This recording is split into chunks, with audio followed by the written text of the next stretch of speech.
विश्वेशं माधवं डुण्डिं दण्डपाणिं च भैरवं वन्दे काशीं गुहां गंगां भवानीं मणिकर्णिका सानन्दम् आनन्दवने वसन्तम् आनन्दकन्दं हत पापवृन्दं वाराणसीनाथम् अनाथनाथं श्री विश्वनाथं शरणं प्रपद्ये.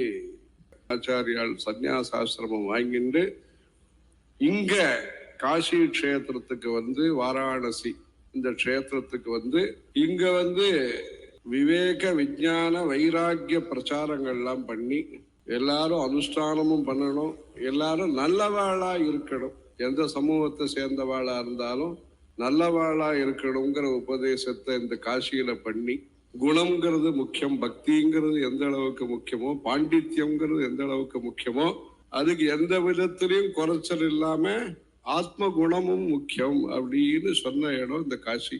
சங்கராச்சாரியார் நிறைய ஸ்தோத்திரங்கள் பாஷ்யம் எல்லாம் பண்ணி கீதா பாஷ்யம், பிரம்மசூத்திர பாஷ்யம், உபனிஷத் பாஷ்யங்கள் எல்லாத்தையும் பண்ணி சாத்வீகமான சுபாவம் வேணும், அந்த சத்திய தர்ம பராயணராக எல்லாரும் இருக்கணுங்கிறத லோகத்துக்கு பிரசித்தி படுத்தின திவ்ய கஷேத்திரம் இந்த காசி.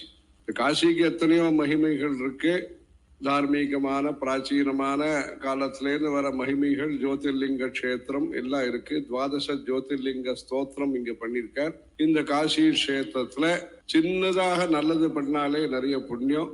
தர்மக்கா ஜெயஹோ, அதர்மக்கா நாசோ, प्राणियों में सत्य, विश्व का कल्याण हो, गौ माता की रक्षा।